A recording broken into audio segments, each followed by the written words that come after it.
RTV app వార్తల్ని క్షణాల్లో చదివే అవకాశం ఉంటుంది. ఒక న్యూస్ పేపర్, ఒక టెలివిజన్ ఛానల్ మీ చేతుల్లో ఎప్పుడూ ఉంటాయి.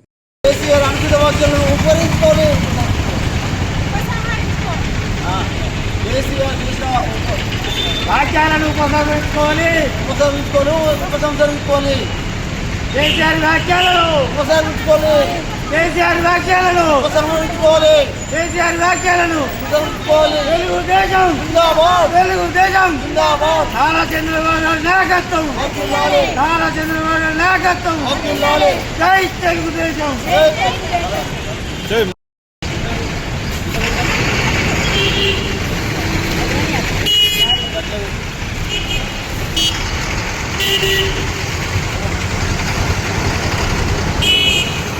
పెట్రోల్ పడతాయి. KCR down down. KCR down down. KCR down down. Nara Chandrababu నాయకత్వం. నారా చంద్రబాబు నాయకత్వం.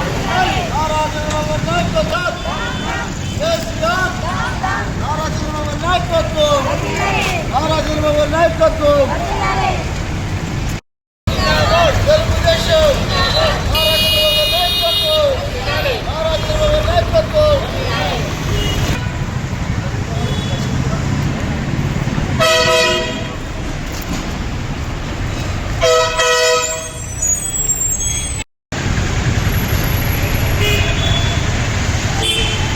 మరి మొన్న ఏదైతే తెలంగాణ రాష్ట్ర మాజీ ముఖ్యమంత్రి వర్యులు కేసీఆర్ గారు ఏదైతే నారా చంద్రబాబు గారిని అనుచిత వ్యాఖ్యలు చేసిండో అది వెంటనే ఉపసంహరించుకోవాలని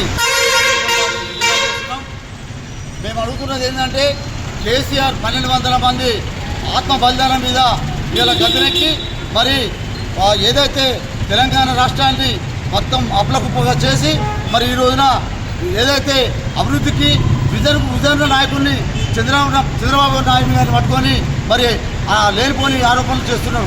అంటే మేము అడుగుతున్నాం ఈ కేసీఆర్ గారికి మరి ఇక్కడ తెలంగాణలో మరి కేసీఆర్ తెలుగుదేశం పార్టీలో పనిచేయలేదా, కేసీఆర్ మరి చంద్రబాబు నాయకత్వంలో పనిచేయలేదా అని మేము స్ఫూర్తిగా అడుగుతున్నాం.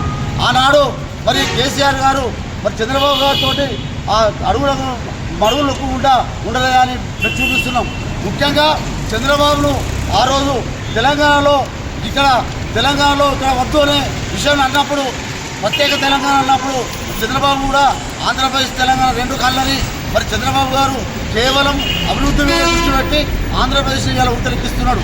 ప్రతి రంగానికి మరి ఆర్థికంగా, సామాజికంగా, రాజకీయంగా ఆయన పెద్దపీట వేస్తూ ఉంటే ఇక్కడ కేసీఆర్ రేవంత్ రెడ్డిని తట్టుకోలేక, ఆయన ఇంతకుముందు చేసిన అప్పులు తట్టుకోలేక కేవలం ఇప్పటికీ చంద్రబాబునే విమర్శిస్తున్నాడు. అంటే చంద్రబాబు అంటే కేసీఆర్కి ఎందుకు భయమని, రేపు రానున్న కాలంలో తెలుగుదేశం పార్టీ తెలంగాణలోకి వస్తే టీఆర్ఎస్ మనగడ ఉండదనే భావనతోటి కేసీఆర్ మాట్లాడుతున్నాడు. మేము అడుగుతున్నాం టీఆర్ఎస్ నాయకులను, మరి చంద్రబాబు గారు నిజన్న నాయకుడు రేపు రానున్న కాలంలో తెలుగుదేశం పార్టీ తప్పనిసరి తెలంగాణలో బాగా వేస్తుంది, ఖచ్చితంగా టీఆర్ఎస్ను పొందబెడుతుందని ఈ సందర్భంగానే తెలియజేస్తున్నాం. ముఖ్యంగా ఇక్కడ తెలుగుదేశం పార్టీ నాయకులకు, కార్యకర్తలకు, తెలుగుదేశం పార్టీ టీఆర్ఎస్ నాయకులకు మేము సూటిగా అడుగుతున్నా, చంద్రబాబు నాయుడు గారిని ఇక ముందు ఆంధ్ర నాయకులు అంటే మేము నాలుగలు పోస్తామని మేము హెచ్చరిస్తున్నాం. ఎందుకంటే చంద్రబాబు ఉమ్మడి ఆంధ్రప్రదేశ్లో మరి ఎన్నో సంస్కరణలు తెచ్చి మహిళలకు ఉచిత సిలిండర్లు ఇచ్చి వాళ్ళ ఆర్థికంగా, రాజకీయంగా ముందరిపోవాలని వారికి ఆర్థిక స్వరామని చెప్పి డాక్టర్ గ్రూపులు పెట్టినటువంటి మహానాయకుడు, ముందు చూపునటువంటి నాయకుడు. ఆ నాయకుడిని ఇంకోసారి ఇటువంటి పిచ్చి పిచ్చి ప్రేరణలు తెలిస్తే మేము టీఆర్ఎస్ నాయకులు బుద్ధి చెప్తామని మేము హెచ్చరిస్తున్నాం. జై తెలుగు. మీడియా సమావేశంలో మాజీ తెలంగాణ ముఖ్యమంత్రి, ఆంధ్రప్రదేశ్ రాష్ట్ర ముఖ్యమంత్రి చంద్రబాబు నాయుడు గారిపై చేసిన వ్యాఖ్యలపై తెలుగుదేశం పార్టీ మహిళా సంఘాల మహిళా నాయకురాలుగా ఖండిస్తున్నాము. మహిళలకు విజన్ ఉన్న నాయకుడిగా చంద్రబాబు నాయుడు గారు పెద్దగా వేసి మహిళలను ముందందుగా ఉంచినందుకు మీరు ఇలా వ్యాఖ్యలు చేస్తే ఖబర్దార్ కేసీఆర్, మేము ఊరుకునేదే లేదు. ఖచ్చితంగా మీరు క్షమాపణ కోరాలని మేము ఖండిస్తున్నాము. మరిన్ని వీడియోస్ కోసం ఛానల్ ని సబ్స్క్రైబ్ చేయండి. లేటెస్ట్ అప్డేట్స్ కోసం వాట్సాప్ ఛానల్ ని ఫాలో చేయండి. అండ్ లింక్ డిస్క్రిప్షన్ లో ఉంది.